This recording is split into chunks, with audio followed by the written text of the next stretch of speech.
what we were doing was traveling around Venezuela, doing different meetups in different cities. Because at the beginning I thought, okay, maybe there are a lot of people that are going to come here and they want to learn and so on. And it was really depressing to see that people like are in need. They need money. There's not like I'm going to a Bitcoin meetup for the sovereignty or the censorship It's for survival.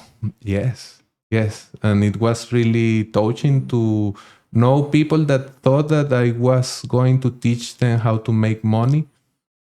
I was trying to teach them why this kind of money is good, but not like we're... Yeah, man, it's hard to teach people about the value proposition of Bitcoin, especially as a savings technology, when they're just focused on the next day and how to get the next meal. And I would imagine it's a similar situation that happened here in El Salvador, where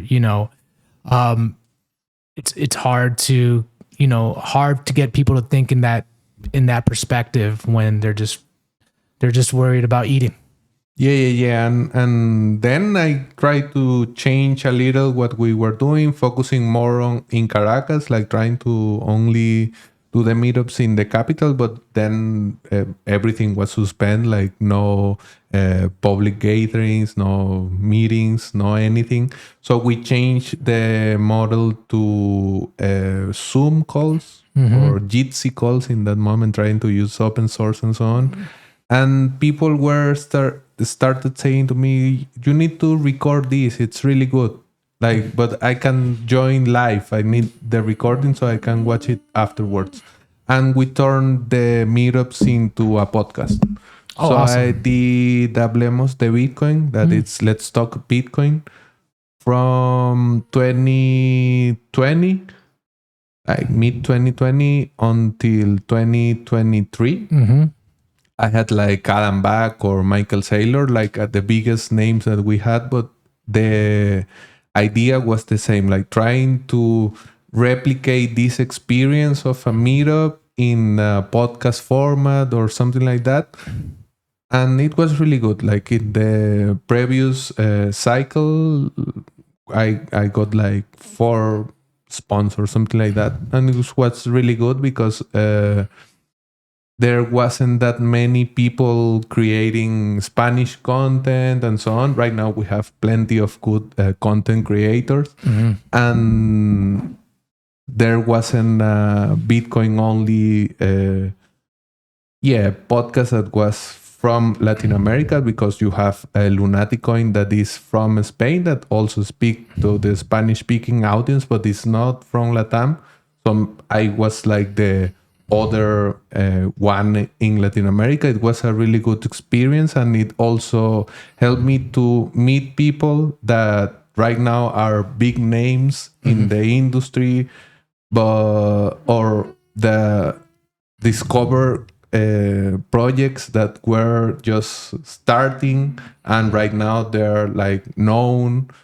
I recall to interview Roman Martinez from Bitcoin Beach, and they were really happy because I was interviewing them.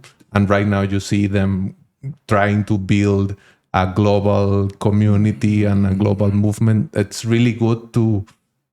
I recall looking at them and saying, okay, this guy have really great potential, and it was really a nice experience. And then I moved here and it all stopped because now I'm not in Venezuela, so it's not the same. And also the situation there is not that good in terms of organizing activities. Since the regime broke the last elections, it's weird to meet with people. That's the things like they even search into your phone to see what you have. So wow. So the situation in Venezuela has gotten worse in terms of like political